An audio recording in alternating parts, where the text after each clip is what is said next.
Hello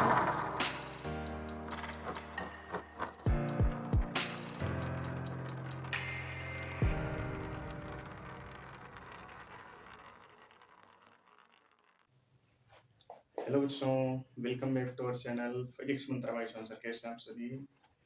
तो fluid mechanics के हम लोगों ने जो टॉपिक कवर किए थे बर्नौली प्रिंसिपल, उसी के आगे हम लोग कंटिन्यू कर रहे हैं सरफेस टेंशन। ये भी लिक्विड की प्रॉपर्टी होती है, बट थोड़ा सा आपने पहले पढ़ा था बायंसी, ये सब उनसे थोड़ा हटके होती है। ठीक है, सरफेस टेंशन क्या होता है इसकी डेफिनेशन यहाँ पे लिखी है, लेकिन आप इसको अपनी भाषा में समझो कि एक ऐसी प्रॉपर्टी लिक्विड की जो कहाँ पर अपीयर होने वाली है, सरफेस पे। एक ऐसी प्रॉपर्टी लिक्विड की जो कहां पर दिखाई देगी हमको, सरफेस पे। अभी जो प्रॉपर्टी है डिफरेंट डिफरेंट लिक्विड के लिए डिफरेंट डिफरेंट होगा, बट उसका जो मेजरमेंट है उसका भी हमें कैलकुलेशन करने के लिए फार्मूला होना चाहिए हमारे पास। ठीक है, तो फार्मूला भी हम लोग डिस्कस करेंगे। अभी हम केवल इस बात पर चर्चा करेंगे सरफेस टेंशन होता क्या है। टॉपिक बहुत बड़ा नहीं है, लेकिन इससे नीट में क्वेश्चन कंफर्म आता ही आता है। जेई में क्वेश्चन बनेगा तो उसमें थोड़ा सा टफ लेवल का बनाएगा, क्योंकि वो सिंपल क्वेश्चन बनाते नहीं है। तो उसमें क्या करेगा, रेडिएशन प्रेशर की बात कर लेगा। ठीक है, इलेक्ट्रिक प्रेशर की बात कर लेगा, रेडिएशन प्रेशर से कंबाइन करके इलेक्ट्रिक प्रेशर, तो हीट भी वहां पर इन्वॉल्व कर लेगा।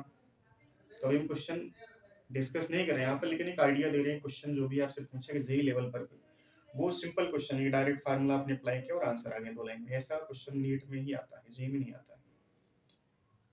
तो है टॉपिक बढ़िया।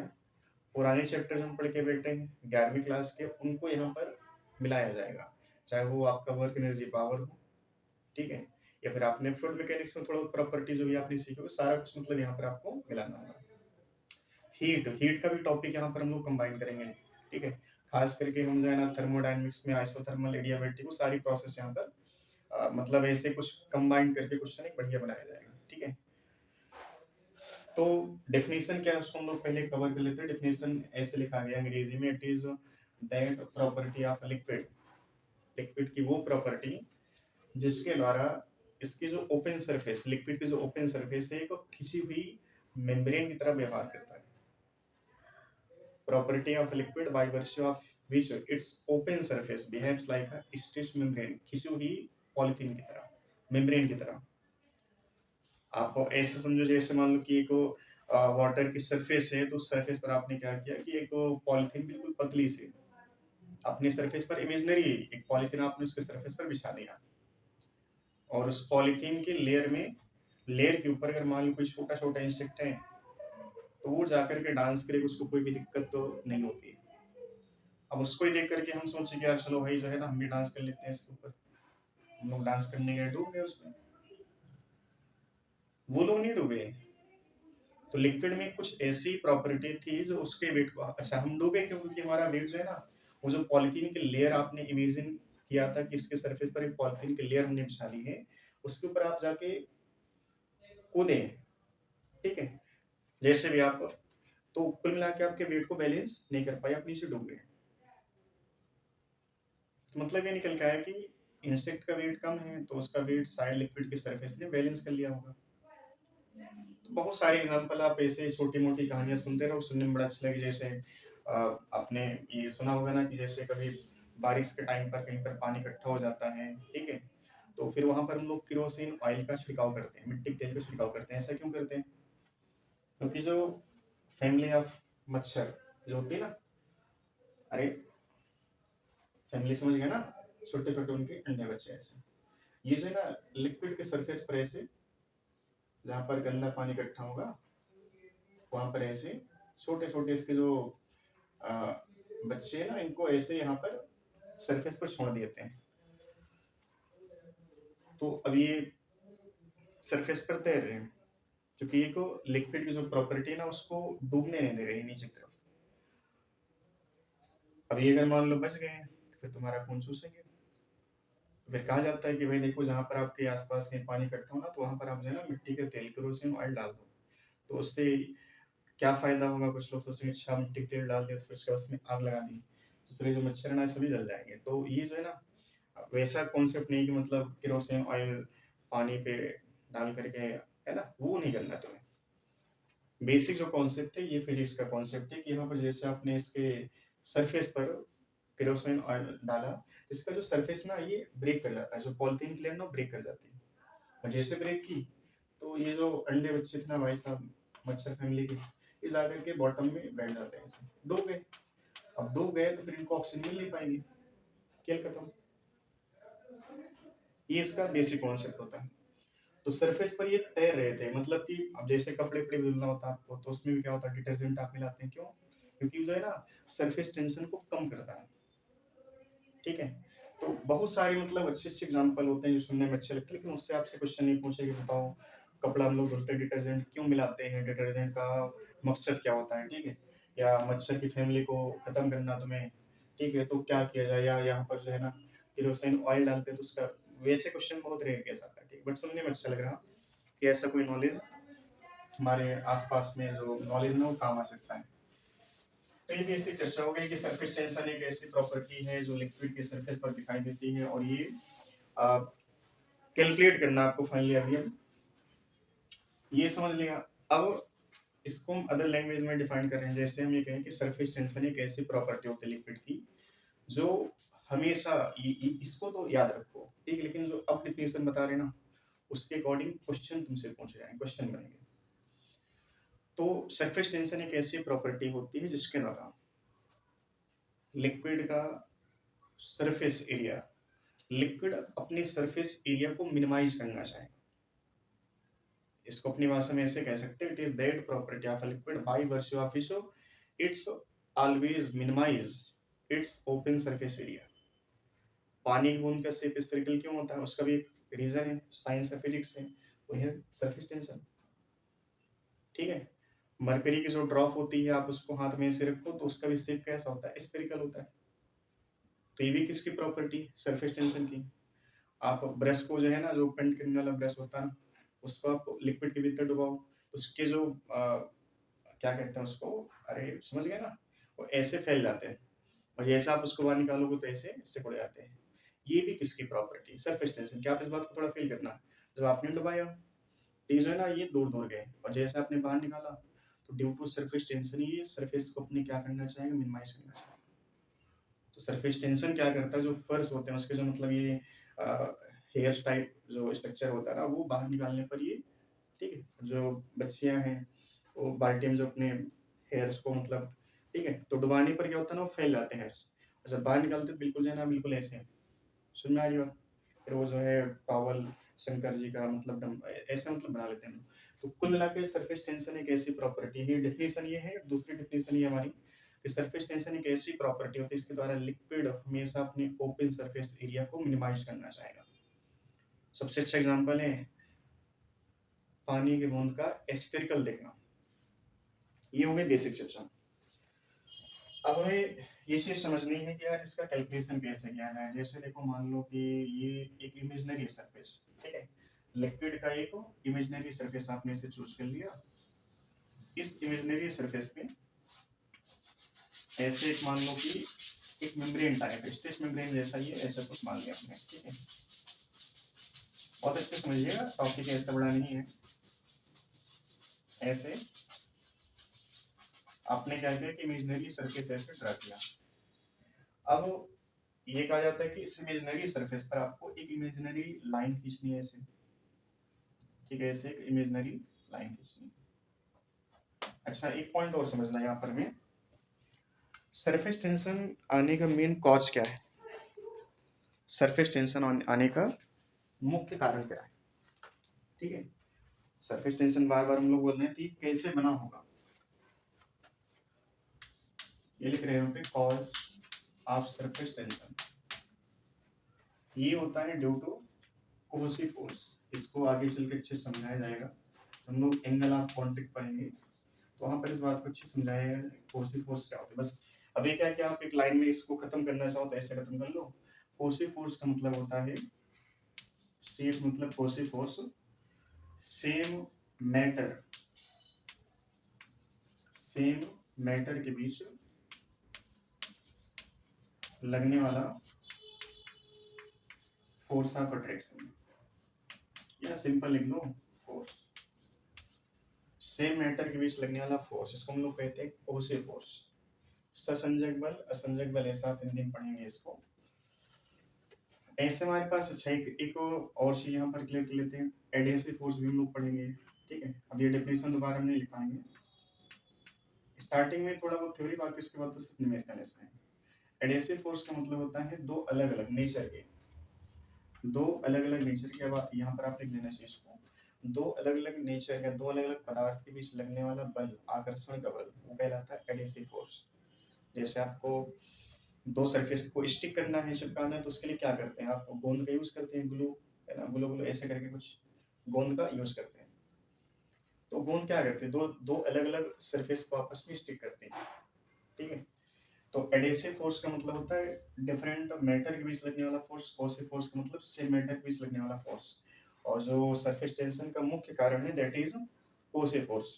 ठीक है, अब इस बात को थोड़ा फेल करो, जैसे मान लो कि यहाँ पर ये लिक्विड की सरफेस थी, इसमें कितने लिक्विड के मॉलिक्यूल होंगे, अनंत, है ना। तो सरफेस की जो प्रॉपर्टी है उसको डिस्कस करने जा रहे हैं। सरफेस पर होंगे क्या, बेसिकली मॉलिक्यूल होंगे लिक्विड के, जो भी मॉलिक्यूल, जो भी नाम हो यहाँ पे इनका, पानी हो सकता है, अदर लिक्विड हो सकता है। तो इसके सरफेस पर जो मॉलिक्यूल हैं वो अपनी जगह पर इक्विलिब्रियम, मतलब कि साम्यावस्था, या कह सकते हैं एट रेस्ट। तो ऐसा तभी पॉसिबल होगा जब इन पर एफ नेट कितना हो, 0।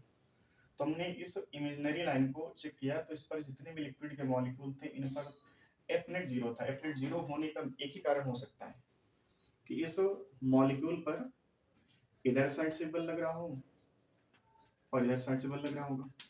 ऐसा तभी पॉसिबल है कि जब कोई पार्टिकल, कोई पॉइंट एट रेस्ट है, तो उस पर दोनों साइड से लगने वाला फोर्स क्या होना होगा, आपस में इक्वल होगा।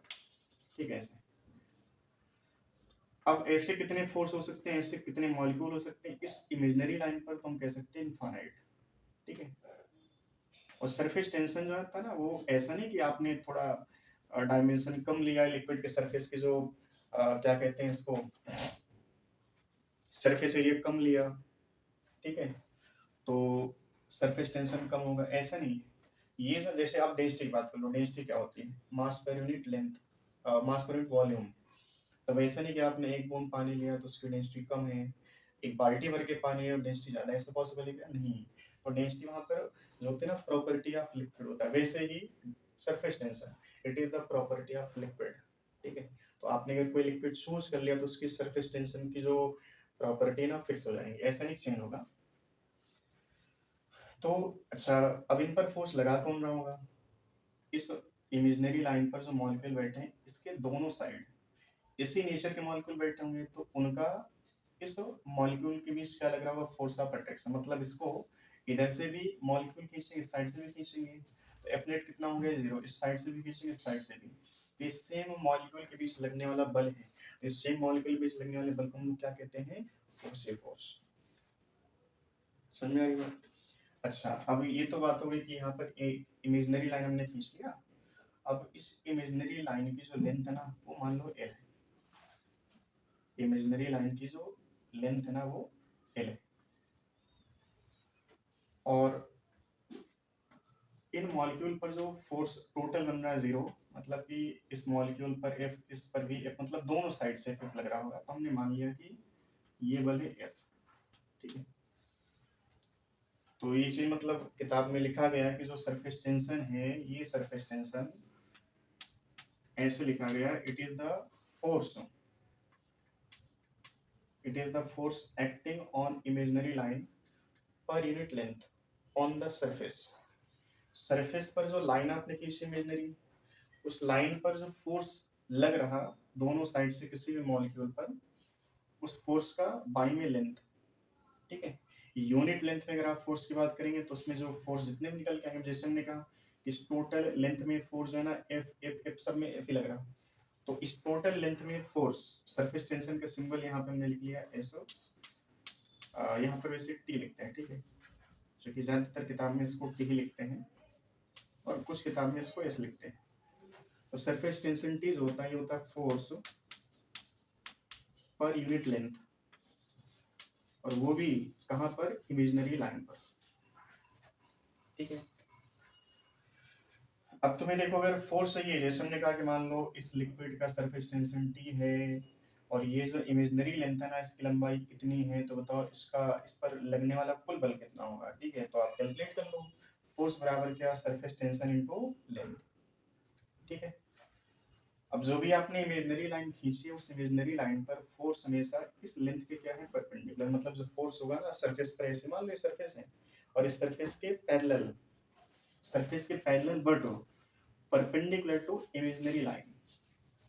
सरफेस के पैरेलल होंगे लेकिन इमेजिनरी जो लाइन आपने खींची उसके ठीक हो परपेंडिकुलर। समझ में आ रही बात।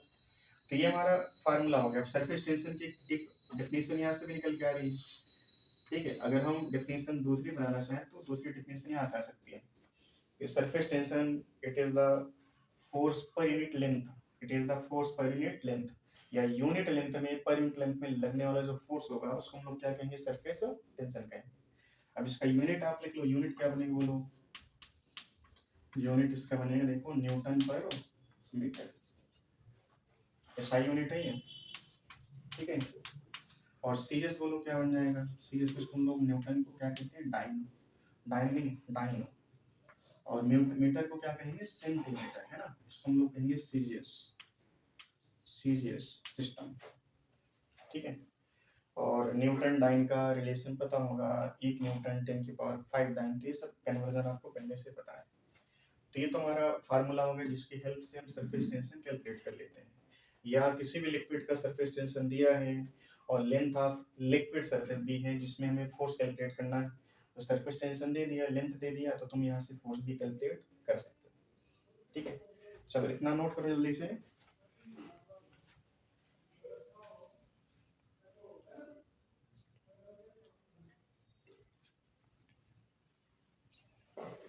चलो इसको नोट कर लिया होगा।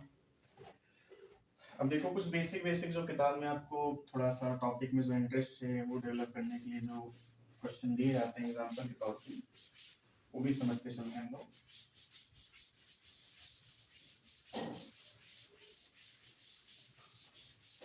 देखिए नीट के जो बच्चे हैं, एक एक लेक्चर में आप समझिए कि आपका एक क्वेश्चन 4 नंबर है ना, वो फ्री के मिल सकते हैं, बस आपको बने रहना यहाँ पे।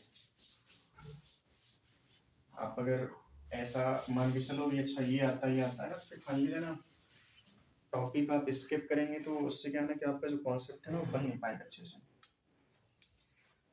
कुछ छोटे ऐसे देखो क्वेश्चन भी बन जाते हैं। अब जैसे मान लो कि आपको जो इंजेक्शन लगाई जाती है ना, निडल सिरिंज जिसको कहते हैं हिंदी में, उसको बहुत आराम से, ठीक है, ये मान लो आप घर में पानी की व्यवस्था होगी और एक मग में पानी बनना, ठीक है, और बढ़िया मतलब पानी बिल्कुल स्थिर अवस्था में दिखे, और तुम्हें एक सिरिंज जो निडल होती है ना, उसमें जो प्लास्टिक का साइड में लगा होता है ना पीछे, उसको आप निकाल देना, नहीं तो प्लास्टिक तो तैरेगा उसमें। ठीक है, केवल निडल आप उसमें से निकाल लेना और उसको क्या करना, बहुत आराम से क्या करना, इसके सरफेस पर रखना। तो तुम्हें गारंटीड ये चीज प्रैक्टिकली फेल होगी कि यार अच्छा ऐसा जादू पहले हमने देखा नहीं। ठीक है, आपको दिखाई देगा ये चीज। अगर आपने एक सिरिंज जो नीडल होती है उसको आप अगर इस सरफेस पे रखोगे तो आपको क्या दिखाई देगा वो थोड़ा सा समझ लीजिए। समझ लो नीडल का क्रॉस सेक्शन जो सामने से सरफेस दिखेगा सर्कुलर, बाकी इसकी लेंथ ऐसे अंदर की होगा। ठीक है, अब इसको लिख लेते हैं निडल। ठीक है, अरे हिंदी में लिख लेते हैं, कुछ बच्चे गए सुई, और इसका मास एम, लेंथ इसकी एल है। ठीक है, अब मास है तो भाई साहब एक बात जानते हैं कि इसका वेट इसको नीचे खींचेगा, और वेट नीचे खींचा तो इसको बैलेंस करने वाला पॉइंट होना चाहिए। अब लिक्विड के भीतर होता तो एक हम जानते हैं बैलेंस, लिक्विड के सरफेस पर ये चीज। ठीक है, तो नीचे ऐसे एम लगा हुआ है, सरफेस है, वेट नीचे खींचेगा, तो जब वेट नीचे खींचा तो ये सरफेस इस लिक्विड का ये स्ट्रेट नहीं रहेगा, लिक्विड की सरफेस देखना कुछ ऐसी हो जाएगी। और बहुत आराम से इसको रखना है, ऐसा नहीं कि आपने क्या किया, गुरुजी ने बताया था, ठीक है, और आप इसको ऐसे जाके छोड़ दिए, जब ऐसे छोड़ेंगे ना तो ये डूब जाएगी। आप बहुत आराम से, इतना सावधानी से, ताकि जो ये इसकी सरफेस ना वो डिस्टर्ब ना होने पाए। समझा, डिस्टर्ब मतलब इसकी जो पॉलिथीन की लेयर इमेजिन किया था ना, वो फटने ना पाए। नहीं पता चला कि जहाँ पर आपने इसको ड्रॉप किया वहाँ पर लेयर जो बनी थी स्टिच मेम्ब्रेन जैसी वो फट गई, तो फाइनली क्या ना यहाँ से डूब जाएगी। तो इसका कुछ सरफेस ऐसे नहीं रहेगा, कुछ टाइम बाद वेट क्या करेगा, इसको नीचे की ओर खींचेगा। ये मतलब एक बढ़िया से एग्जांपल भी है, और इससे हम सरफेस टेंशन के थ्रू फोर्स कैसे कैलकुलेट करते हैं ना, वो एक बढ़िया सा कॉन्सेप्ट यहाँ से निकल के आएगा। आगे चल के आप कैपिलरी एक्शन पढ़ोगे, ठीक है, एक्सेस प्रेशर पढ़ोगे, कई सारे टॉपिक आने वाले हैं जहाँ पर ये जो एक छोटा सा कॉन्सेप्ट है, इसकी सहायता से आप लिखना सीख जाओ कैसे सरफेस टेंशन की सहायता से लोग फोर्स कैलकुलेट करते हैं। कुछ टाइम बाद देखना ऐसे सरफेस हो जाएगी, ये मान लो निडल, ठीक है, ऐसे ये सुई।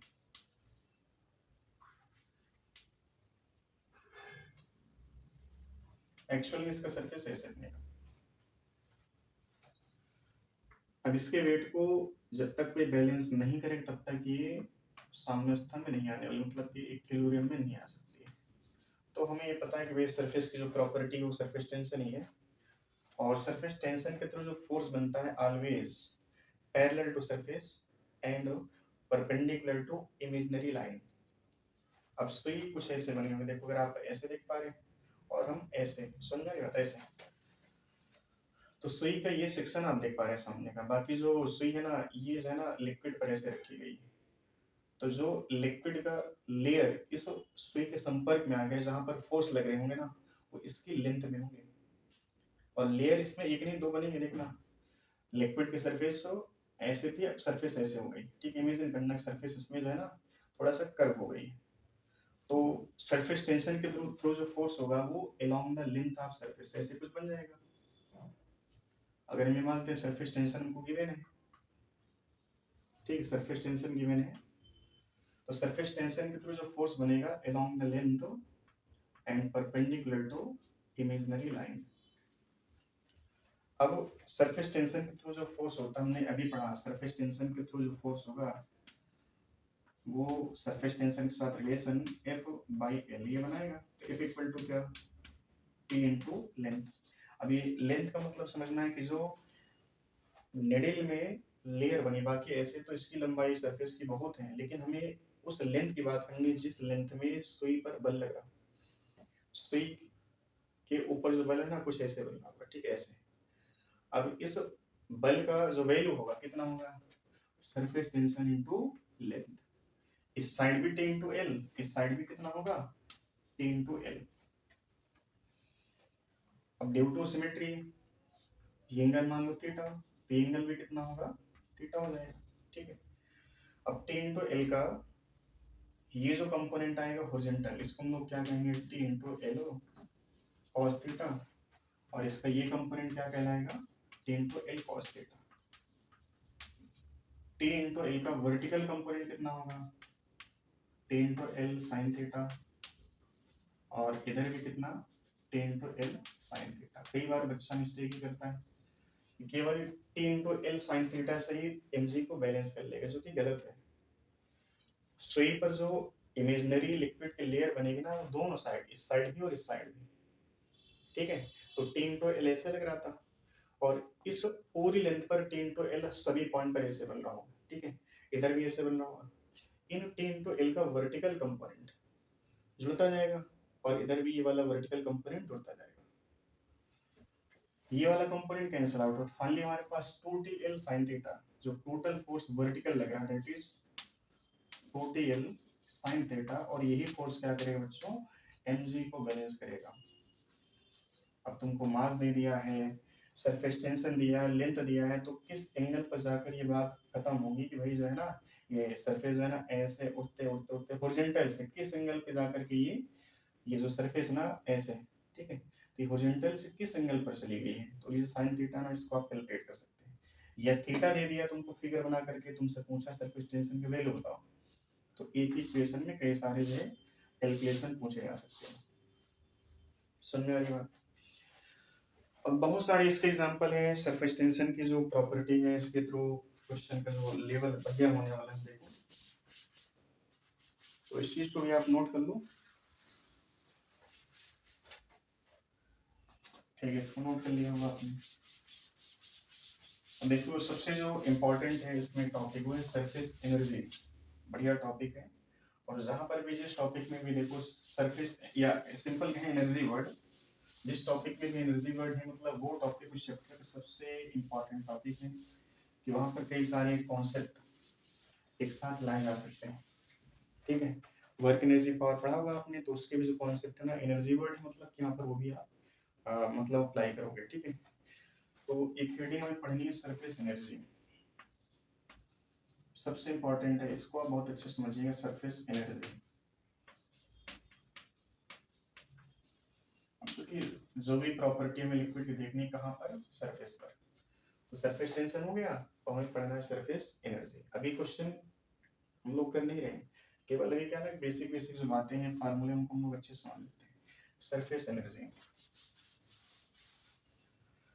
सरफेस एनर्जी इसका सिंबल है ना यू होता है वैसे यहाँ पर। ठीक है, सरफेस एनर्जी होती क्या है इसको समझने के लिए जैसे देखो,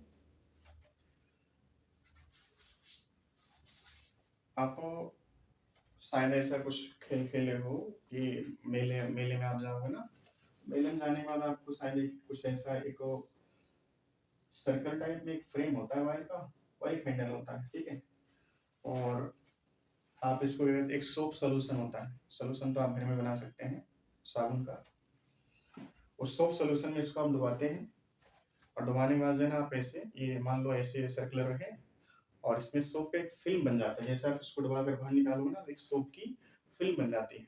और ऐसे आप जब फूंकते हैं ना तो आप जो प्रेशर देते हैं उस प्रेशर की हेल्प से एक सोप सोल्यूशन के सोप बबल बनने स्टार्ट हो जाते हैं। समझ में आ रही बात? वैसे कुछ एक्सपेरिमेंट है ये। तो जैसे हमारे पास मान लो सोप सोल्यूशन है, ठीक है, एक सोप का सोल्यूशन, जैसे यहाँ पर ये सोप का सोल्यूशन इसमें भरा हुआ है। ठीक है, और तुम्हारे पास एक वायर का फ्रेम है, समझते जाना बहुत अच्छे से। एक वायर का फ्रेम है जो कि है किस शेप में, मान लो रेक्टेंगुलर। ठीक है, ये सोप सोल्यूशन है, सोप सोल्यूशन, और एक वायर का फ्रेम है, ये वायर का फ्रेम। बहुत अच्छे से समझिएगा, बढ़िया कॉन्सेप्ट है। यहाँ से क्वेश्चन हमेशा आता है नीट में, नीट वालों का फेवरेट क्वेश्चन होता है। फिर इसमें एक वायर और लगाता है जो थोड़ा सा स्लाइडिंग टाइप होती है, मतलब कि फ्रेम तो है इतना वायर का, लेकिन अभी इसमें क्या किया उन्होंने, एक वो स्लाइडिंग वायर ऐसे कुछ। ठीक है, ऐसे स्लाइडिंग वायर जिसकी लेंथ एल पहले से हमको दी गई है। अब इस फ्रेम को क्या करना है, आप इसमें डुबाइए। ये जो फ्रेम है ना इसको ऐसे डुबाया और डुबाने के बाद इसको हमने क्या किया, बाहर निकाल लिया। समझते जाना, सोप सोल्यूशन में क्या किया, इस फ्रेम को हमने डिप किया, डिप करने के बाद इसको हमने बाहर निकाल लिया। तो फिर ये figure after dip in soap solution, ये जो फ्रेम है ना इसको हमने इसमें डुबाने के बाद बाहर निकाल लिया। ठीक है, तो हुआ क्या होगा इसमें, देखो हुआ ये होगा कि इसमें जो है ना एक सोप की एक लेयर बनी होगी, जो साबुन का एक फिल्म है ना वो यहाँ पर बन जाएगा। और आप इस चीज को अगर और अच्छा फील करना चाहते थे, एक चीज और यहाँ पर आप करना, मान लो अगर घर में आप एक्सपेरिमेंट कर रहे हैं, छोटा मोटा साइंटिस्ट बनना चाहते हैं, महसूस करना चाहते हैं उस चीज को, तो आप यहाँ पर एक मार्क करना। जैसे यहाँ पर आपने मार्क कर लिया, अच्छा ये जो लेंथ है ना ये आपने मेजर कर लिया कि हमने इस स्लाइडिंग वायर को हमने यहाँ पे रख दिया और फ्रिक्शन लेस, समझना इस चीज को। ऐसा अब ऐसे तार नहीं पता चला कि वो जो है ना उसमें मुर्चा लगा, उसमें जंग लगी हुई है, तो ऐसे तार लेने में ये फ्रिक्शन लेस, अगर फ्रिक्शन लेस नहीं भी है ना तो आप इसमें ऑयल या ग्रीस जो भी है थोड़ा बहुत आप इसमें लगा सकते हैं ताकि इजिली इस पर ये स्लाइड कर सके। तो फिर आपको एक चीज प्रैक्टिकली यहाँ पे दिखाई देगी, आप इसको जैसे उड़वाओगे तो जो लेंथ ये वाले हमने मान लिया इसको एल नॉट, जब आप इसको डुबा कर बाहर निकालोगे ना तो गारंटीड ये लेंथ थोड़ा सा कम हो जाएगी। ये लेंथ जो आपने मार्क किया था ये थोड़ा सा कम हो जाएगी। कम होने का मतलब कि जो है ना ये लेंथ शायद अंदर किसी ने खींच लिया है। अब कौन हो सकता है भाई, ये जो आपने सोप सोल्यूशन में इसको डुबाया उसी की वजह से ऐसा कुछ हुआ होगा। सोप सोल्यूशन में जो सोप के मॉलिक्यूल है ना वो इस लेंथ पर अंदर की ओर क्या करेंगे, को बल लगाएंगे। चूंकि आप इस बात को फील करना, इस लेंथ पर just below the wire, wire के ठीक अंदर साइड आप देखोगे ना तो सोप की जो है ना ऐसे छोटे छोटे मॉलिक्यूल बन जाएंगे और ये मॉलिक्यूल क्या करेंगे, इस वायर को अंदर की ओर खींचेंगे। जब खींचेंगे तो अंदर की ओर खींच करके मान लो थोड़ा और मतलब ये लेंथ थोड़ा सा कम हो जाएगी। आप इस चीज को प्रैक्टिकली फील करोगे। अब इसमें क्या हुआ कि ये जो है ना सोप फिल्म जनरेट हो गया इसमें, ठीक है। साबुन की एक लेयर यहाँ पर बन गई, ठीक है, ऐसे एक लेयर बन गई। वैसे इससे हमारा कोई मतलब नहीं, बस समझाने के लिए आपको बता दिया कि जो सोप के just below the length of wire molecule है ना, सोप को क्या करें अंदर की ओर को बल लगाए ड्यू टू इट्स नीड्स है, जो कि क्या होता है सरफेस टेंशन, उसकी वजह से अंदर की ओर बल लगाएंगे और बल क्या करेगा इस तार को अंदर की ओर खींच लेगा, ठीक है। चलो ठीक है, इतनी बात हो गई। अब क्या, अब ये कि आप चाहते क्या है, सरफेस एनर्जी, क्या चाहते हैं हम सरफेस एनर्जी। तो अब आप इस बात को प्रैक्टिकली बताना है कि आपके पास पैसा नहीं है और आप चाहते हैं कि आपके खाते में पैसा है, तो क्या करना पड़ेगा। अब इन्हें करना सर जो है ना बैंक लूटेंगे, ऐसा नहीं करना है, ठीक है। मेहनत मजदूरी हाथ भगवान ने दी है, और आज के टाइम में तो बिना हाथ पैर, और आप इस चीज़ को अभी जैसे रिजल्ट आया है, अब पढ़ रहे हैं हम लोग जैसे नीट और आईटी के, लेकिन फिर भी इंस्पिरेशन कहीं से भी ली जा सकती है। ऐसा नहीं कि अच्छा अरे वो आईएएस बन गया उससे हमारा क्या मतलब, हमको डॉक्टर बनना है, ठीक है। तो ऐसा नहीं सोचना है, इंस्पिरेशन कहीं से भी ली जा सकती है। बहुत ऐसे ऐसे एग्जाम्पल, जनरली जो एग्जाम्पल थोड़ा सा डिफरेंट होते हैं ना, वो आपको आईएएस और आईपीएस जो बनते हैं ना उनमें दिखते हैं। अभी ऐसा हुआ रिसेंटली कि एक आदमी जिसकी आंखें नहीं है आईएएस बन गया। एक आदमी जो आप अभी लेक्चर कब देख रहे हैं हमें नहीं पता, लेकिन आप इस चीज को सर्च करना, एक भेड़ बकरी चराने वाला इंसान आईपीएस बन गया,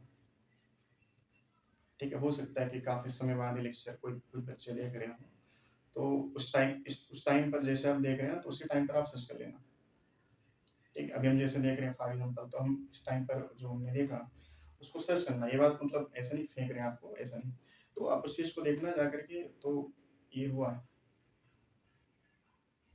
तो कुल मिला के क्या है ना कि आप इंस्पिरेशन कहीं से भी ले सकते हैं, और उसको अपने ऊपर इम्प्लीमेंट करके देखो कि आपके पास हाथ पैर आंखें, या फिर मतलब आपको 2 मिनट का बढ़िया खाना, छत के नीचे मतलब पंखा पंखा लगा हो छत में, ठीक है, बढ़िया आप पंखे के नीचे बैठ कर पड़े हो, तो ये आपके पास ऐसी सुविधा है ना जो बहुत सारे बच्चों को नसीब भी ना हो, और वो एक बहुत बड़ा एग्जाम क्रैक कर लेता है।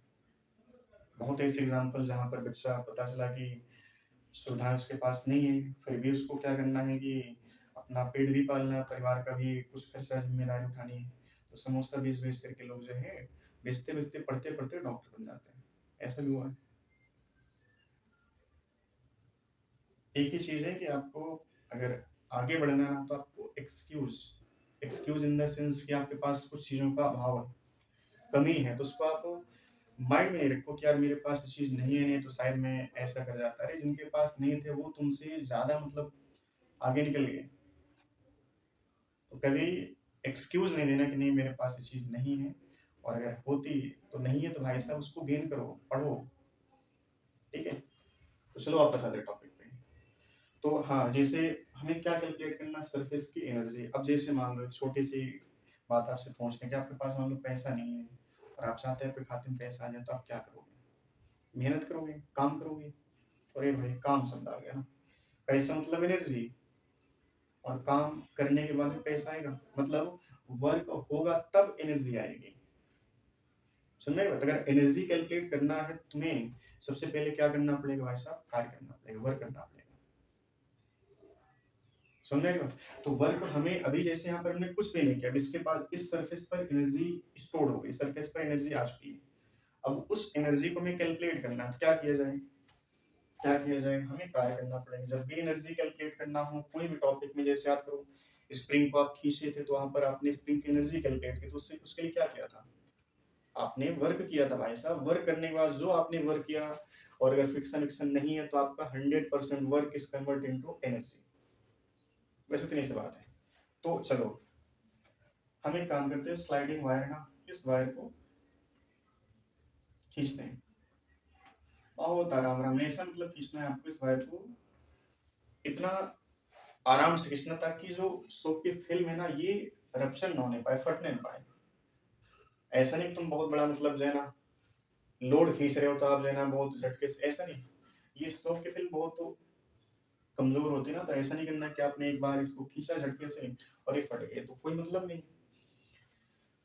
आपको क्या करना है, इस फिल्म पर एक एक्सटर्नल फोर्स बाह्य बल लगाना है। अब इस बात को थोड़ा समझो, एक्सटर्नल फोर्स लगाना, क्योंकि हमने भी आपको करेक्टली बताया कि जैसे आप इसको दबाओगे,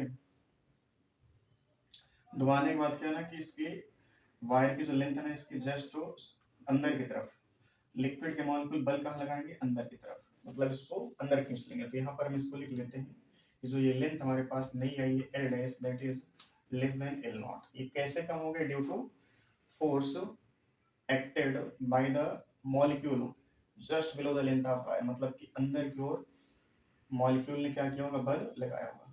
ठीक है, अब ये बल किसने लगाया होगा ना, सरफेस टेंशन ने, सरफेस टेंशन के थ्रू बल अंदर लग गया और हमने क्या किया, एक बल बाहर लगाया। अब ये बताना, अगर लेंथ ऑफ ये जो वायर है ना, इसकी हमने मान लिया एल है, तो अब बताओ इस वायर पर अंदर की ओर बल, force due to surface tension, यहाँ पर हम force due to surface tension मतलब एफ लिख लेते हैं, और हमने क्या लगाया, एक्सटर्नल फोर्स। एक्सटर्नल फोर्स क्यों लगा रहे हैं, ताकि इस वायर को हम आगे खींच सकें। और जब खींचो ना, तो ऐसा नहीं करना कि इसकी रफ्तार बढ़ाना, बहुत आराम आराम, मतलब कि external force always equal to force due to surface tension, ऐसा रखना है आपको। ठीक है, तो चलो ठीक है, हम खींचना शुरू कर दिए, खींचे और खींचते खींचते क्या किया कि वायर को यहाँ तक ले आए, या थोड़ा और आगे बनाते हैं इसको, वायर को खींच करके हम इसको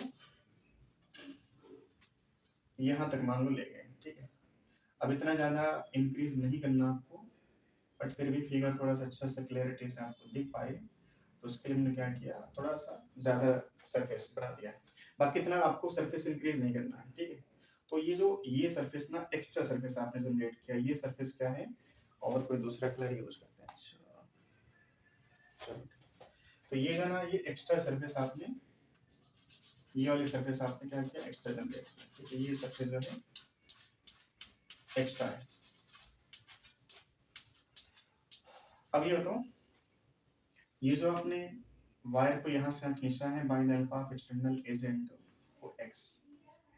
ठीक है, ये बताओ एक्सटर्नल फोर्स ने कितना वर्क किया, work done bye F external,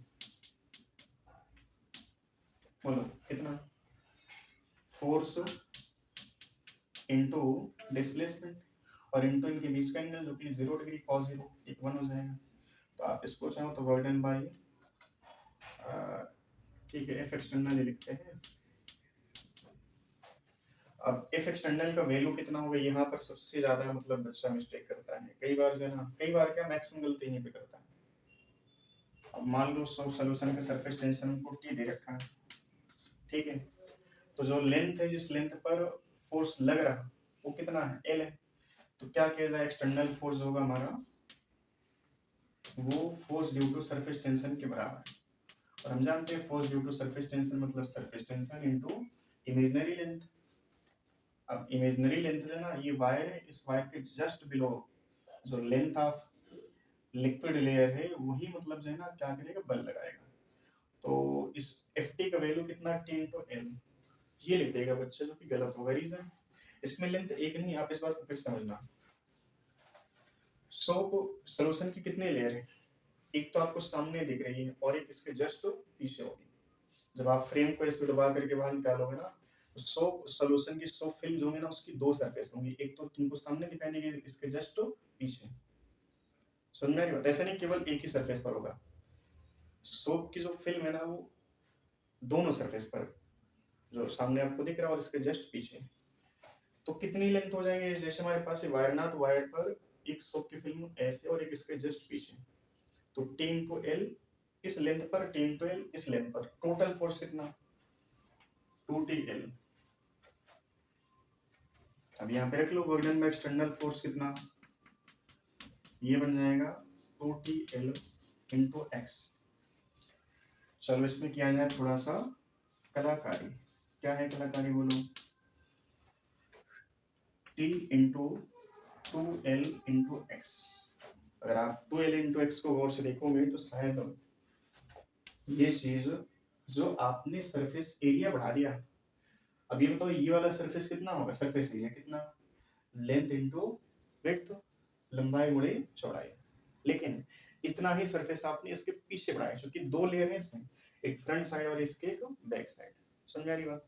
दो सरफेस आपने बढ़ाया तो टोटल सरफेस एरिया जो आपने इंक्रीज किया बाय अप्लाइंग दिस फोर्स कितना, 2Lx।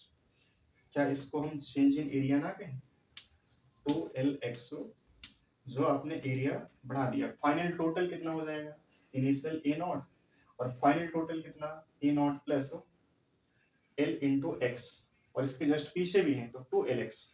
तो जब आप चेंज इन एरिया की बात करोगे ना तो 2Lx आ जाएगा, मतलब ये बन जाएगा हमारा डेल्टा ए। अब थोड़ा समझना, work done by external agent जो होगा वो आएगा टी इंटू डेल्टा ए। अब क्वेश्चन ये आ रहा माइंड में कि हमने काम तो किया, बट वो काम हमारा गया कहाँ भाई, तुमने काम किया कहाँ पे, सरफेस पे। तो जो तुम्हारा वर्क है उस वर्क ने किया क्या होगा, इसकी एनर्जी बढ़ा दी है। समझ में, सरफेस की एनर्जी बढ़ा दी, मतलब ये कह सकते हैं जो work done by external force था वो वर्क गया कहाँ, सरफेस में एनर्जी के रूप में स्टोर हो गया।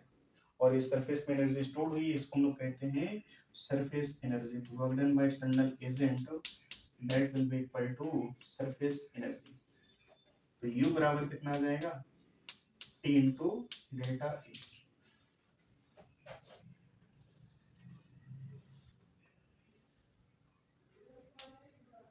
समझ रही हो, टी इंटू डेल्टा ए। अब इनिशियल इसमें कोई एनर्जी नहीं थी, समझना चाहिए इसको, इनिशियल इस सरफेस के पास कोई भी एनर्जी नहीं थी, तब ये यू बराबर टी इंटू डेल्टा ए बराबर लिखा है। वास्तविकता में इसको हम लिखते हैं डेल्टा यू। डेल्टा यू का मतलब कि जैसे मान लो कि तुमने कहीं पर जॉब करना स्टार्ट किया और तुम्हारे खाते में 1 महीने बाद मान लो कि 2 लाख रुपए होंगे, तो उस संस्था से आपने कितनी कमाई की, 2 लाख की। ऐसा कह सकते हैं क्या, कह सकते हैं तब जब हम ये कहें कि इनिशियल उसके खाते में 1 रुपए नहीं थे। ठीक है, अब अगर कुछ पहले पहले से उसके पास खाते में पैसे थे तो उसने 2 लाख का काम नहीं किया होगा, तो जो काम किया टोटल उस काम के बदले एनर्जी कितना मिली होगी, 2 लाख से कम। और हम कहेंगे 2 लाख के बराबर मिलेगी तब जब वो इनिशियल कितना होगा, 0 होगा। तो हम मानते हैं इनिशियल एनर्जी इसके पास कितना, 0।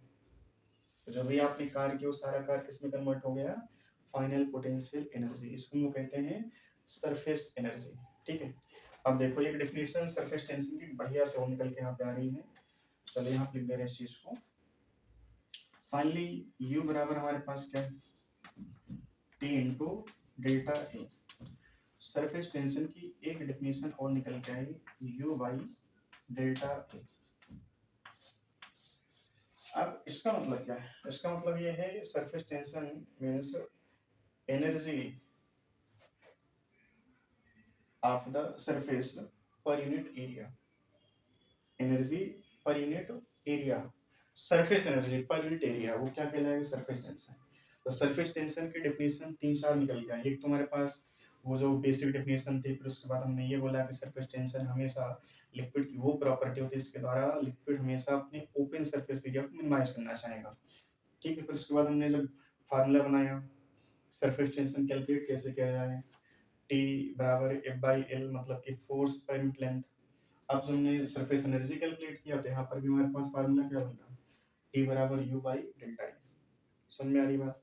तो ये पूरा डेरिवेशन आप अच्छे से देख लो, और फिर इसके न्यूमेरिकल कैसे बनते हैं जो कि जी और नीट में बनाए जाते हैं बढ़िया लेवल के न्यूमेरिकल, वो दोनों डिस्कस कर लेते हैं। इसको नोट करिए जल्दी से।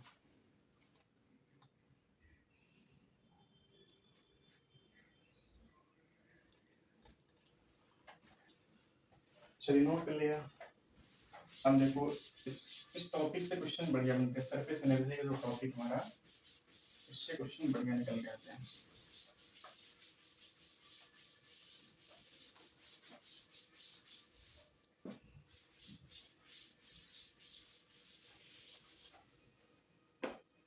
क्वेश्चन जो सबसे बेसिक सा नेट में पूछा जाता है पहले हम वो डिस्कस कर लेते हैं।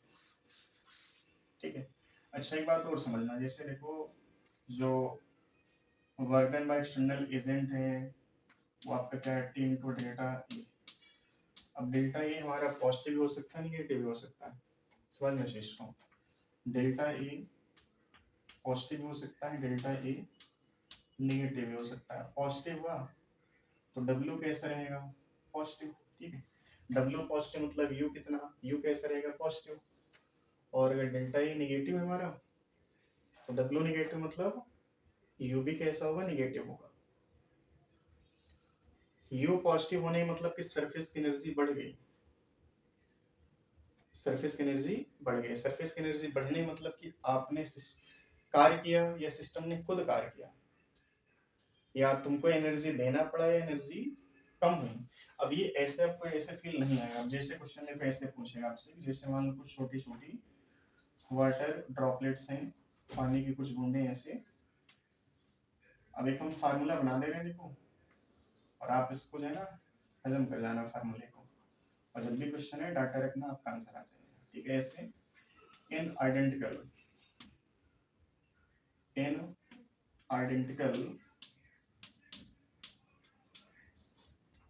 वाटर ड्रॉप्स,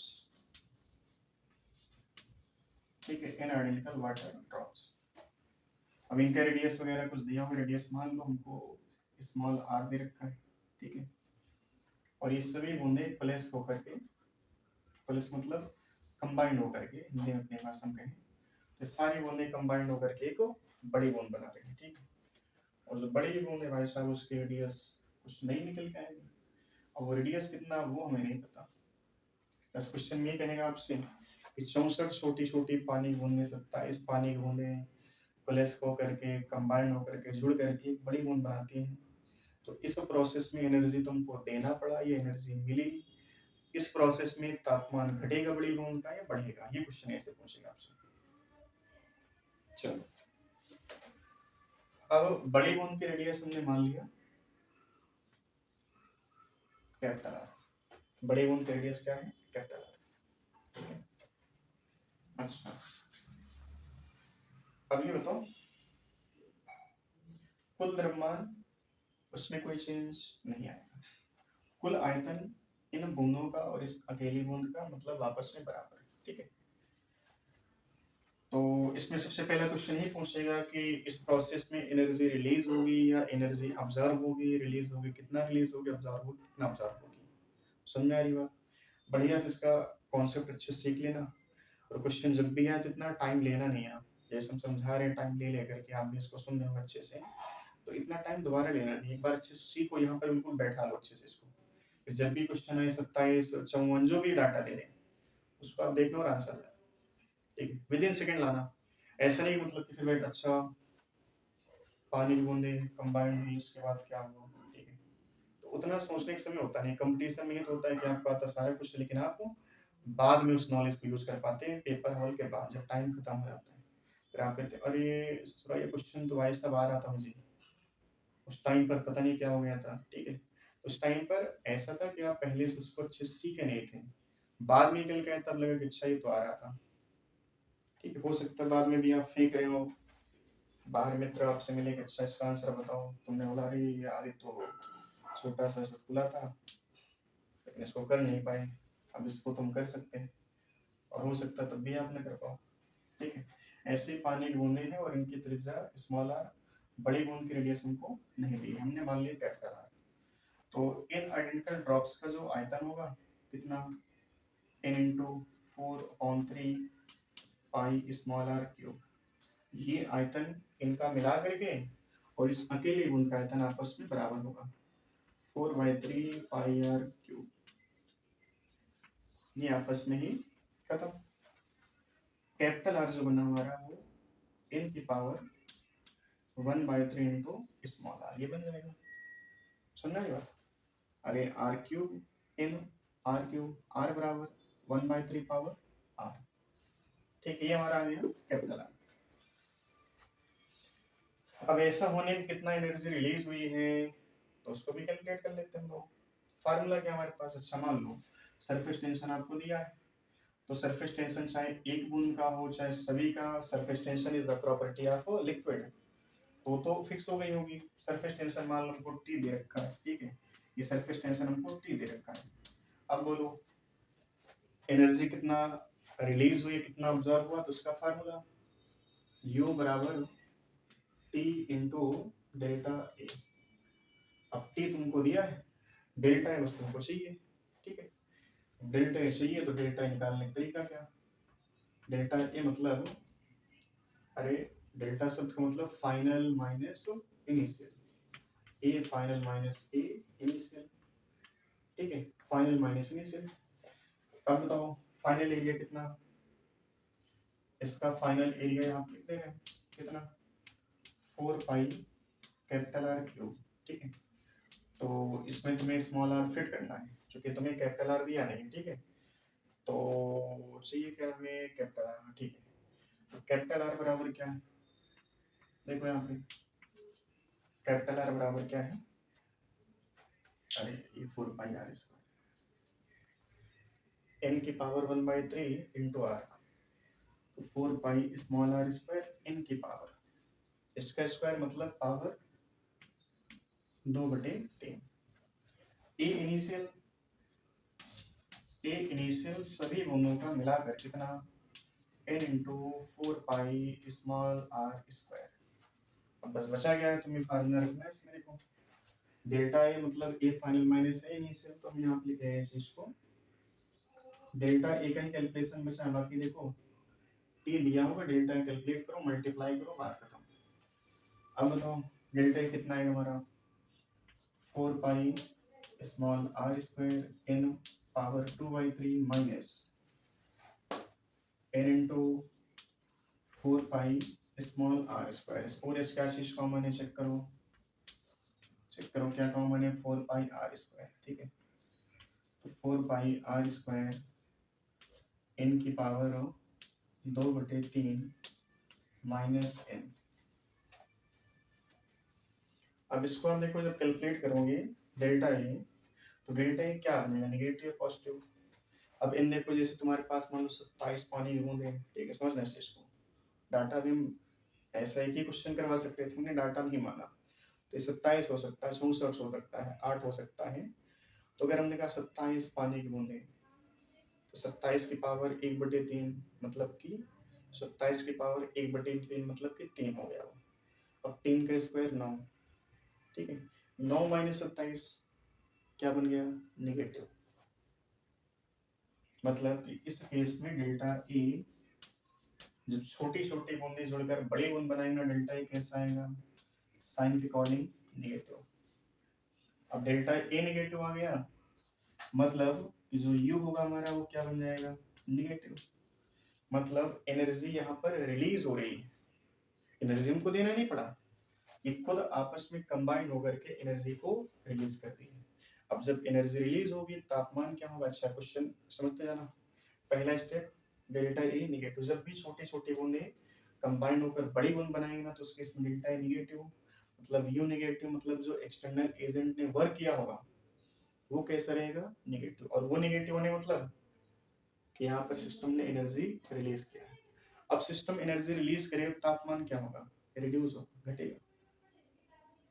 समझ में आ रही बात, कितना तापमान घटेगा, अगर वो क्वेश्चन आइटम बनाएगा बस करेगा क्या, जैसे देखो डेल्टा यू तुमने यहाँ से यू कैलकुलेट कर लिया, देखो अब आईटी के लिए हम थोड़ा सा यहाँ पर एक चीज लिख दे रहे हैं, जैसे हमने यू कैलकुलेट कर लिया, यू हमारा आ गया देखो फार्मूले के हिसाब से T into 4 pi r square power 2/3 minus n, ये आ गया फार्मूला हमारा, ठीक है। अब ये फार्मूला इस बात को इंडिकेट कर रहा है कि डेल्टा, जो डेल्टा ई निगेटिव है, यू निगेटिव होगा, मतलब कि एनर्जी रिलीज हो रही है, एनर्जी रिलीज मतलब तापमान घटेगा। तापमान कितना घटेगा, तो इस यू को तुम्हें क्या करना है, एम एस डेल्टा थीटा के बराबर कर लेना। आई टी की बात हो रही है, मास नहीं दिया है, मास बराबर क्या लिखना है, अच्छा इसका तापमान कितना घटेगा ये पूछेगा, क्योंकि तो पहले से ही मतलब सिस्टम तो अभी ये ऐसे हुआ नहीं, जब ऐसे सिस्टम होगा तब एनर्जी घटी होगी, ठीक है। तो तापमान इसका कितना घटा है, तो क्या करें बताओ, एम की जगह पे डेंसिटी इनटू वॉल्यूम ऑफ बड़ी बूंद कितना, 4/3 पाई कैपिटल आर क्यूब, ठीक है। कैपिटल आर हमको नहीं दिया, फिर से यहाँ पर लिख लेना, इनटू एस, एस का मतलब क्या है, विशिष्ट ऊष्मा स्पेसिफिक हीट। अब इस यू को इसके बराबर कर लो, बस यही वाला यू है, ठीक है। बराबर करने से तुमको क्या मिल जाएगा यहाँ से डेल्टा थीटा। इजी क्वेश्चन हो गया। अब इसका उल्टा सोचो, उल्टा ये सोचो कि अगर ये बड़ी बूंद टूट करके छोटी बूंद में कन्वर्ट होती है, वैसे तो ऐसा होगा नहीं, छोटी छोटी बूंदें आपस में कंबाइंड अपने आप होंगी, लेकिन बड़ी बूंद ऐसे तोड़ोगे नहीं, ठीक है, क्योंकि ऐसा तुम कर नहीं पाओगे। कुल मिला के बस ये थ्योरेटिकली हम इसको फील कर रहे हैं, क्वेश्चन कैसे कैसे बन रहे हैं उस चीज को हम समझ रहे हैं। ये सिस्टम अपने आप ऐसे बन सकता है, लेकिन ये इसका रिवर्स अपने आप नहीं हो सकता है। इसको तुम्हें क्या करना पड़ेगा, सिस्टम बना है तो इसको क्या करना पड़ेगा, तोड़ना पड़ेगा। जब तोड़ोगे तो तुम जो वर्क करोगे वो पॉजिटिव वर्क करोगे। यहाँ पर खुद ही सिस्टम ऐसे कन्वर्ट हो गया, मतलब कि निगेटिव वर्क करना पड़ा। सिस्टम नहीं कन्वर्ट हो पा रहा है ऐसे, हमें इसको ऐसे बनाना है तो हमें कैसा कार्य करना पड़ेगा, पॉजिटिव। समझ आ रही बात? तो इसका रिवर्स ये होगा कि जैसे आपने पूरा कॉन्सेप्ट सीखा कि एक बड़ी बूंद है, अब जैसे उल्टा हम सोच रहे हैं कि ये हमारे पास ये वाला केस था इनिशियल, ये फाइनल, अब ये इनिशियल हो गया, फाइनल हो गया। तो इनिशियल क्षेत्रफल हमको दिया है, इसके त्रिज्या दे रखी है, हमको इनके त्रिज्या ज्ञात करनी है, तो उसको भी डिस्कस कर लेते हैं। पहले इतना समझ लो आप, समझ लिया, नोट कर लिया। अब इसको देखो रिवर्स सोचो, हम जो है ना इस एरो को ऐसे बना दे रहे हैं, डायरेक्शन इसकी चेंज कर दी है ऐसे, ठीक है। अब बताओ, तुम्हें ये रेडियस दी गई है, इनकी रेडियस नहीं पता है, तो फिर से क्या करना है, ये चीज आपको दोबारा लिखनी है। बस अंतर क्या होगा, आज के टाइम में तुम्हें कैपिटल आर दिया है, स्मॉल आर तुमको चाहिए, तो स्मॉल आर चाहिए तो क्या लिखो बताओ, स्मॉल आर। कहानी तो यही है, इनका कुल आयतन n इंटू दिस, इसका अकेले का आयतन ये वाला। इसमें स्मॉल आर कितना आएगा, स्मॉल आर आएगा कैपिटल आर बाई n की पावर 1/3, ठीक है, n की पावर 1/3। ये हो गया हमारा स्मॉल आर, ठीक है। अब फिर से यहाँ पे अब ये हमारा बन जाएगा ये फाइनल, ठीक है, स्मॉल आर रिप्लेस करो, ये फाइनल आएगा यहाँ से n इंटू 4πr², मतलब capital R square by n की पावर 2/3, स्क्वायर करेंगे ना इसका। अब ये ऊपर गया पावर देखो -2/3, फिर ये +1 तो +1 -2/3, मतलब n की पावर 1/3 बन जाएगा ना, ठीक है। तो 4πr² n की पावर 1/3, ये हमारा a फाइनल आ जाएगा। अब इसको क्या कहेंगे, यहाँ पर इसको कहेंगे a इनिशियल, ठीक है। ये कितना आएगा देखो 4πr²। अब यहाँ पर तुम्हें क्या करना है, कैपिटल आर तुमको पहले से लिखना है,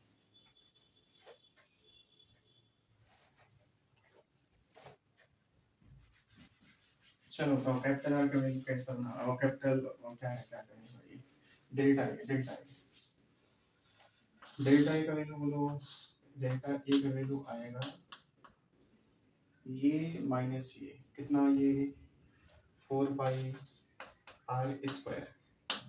ठीक है, और n की पावर 1/3 -1, देखो n की पावर 1/3 -1, ये आ जाएगा, ये सही लिखा है। 1 - 2/3 मतलब, हाँ ठीक है, 1/3 आएगा, तो डेल्टा ही आ गया। अब u का मान देखो कितना आएगा, यहाँ से u का मान आएगा t इंटू डेल्टा ए, और डेल्टा ए यहाँ से उठा लो, t इंटू 4πr² n 1/3 -1। चलो देखो इसमें फिर से फोकस करो इस चीज को, ये हमारा फार्मूला बन गया। तो फिर से ये फार्मूला हमें कब लगाना है, जब एक बड़ी बूंद को तोड़ करके छोटी छोटी n आइडेंटिकल बूंदें बनाई जाए। अब उन बूंदों की संख्या क्वेश्चन में जब भी आएगा दिया होगा, कहेगा कि एक बड़ी बूंद को 27 बूंदों में कन्वर्ट किया, और 27 बूंदे में जब कन्वर्ट करेगा तो n का वैल्यू कितना रखना तुम्हें, 27, 27 की पावर 1/3 मतलब 3, अब 3 - 1 मतलब कि 2, मतलब पॉजिटिव वैल्यू आ गई। तो यू हमारा क्या बनेगा यहाँ पर, पॉजिटिव। यू पॉजिटिव मतलब कि आपने एनर्जी दी, एनर्जी दोगे ना तो इसका तापमान क्या होगा, बढ़ जाएगा, समझ आएगा, तापमान इसका बढ़ जाएगा। कितना तापमान बढ़ेगा, तो उसको क्या करना है, u और ये वाला जो आपने ये कैलकुलेट किया ना, इनको आपस में इक्वेट कर लेना।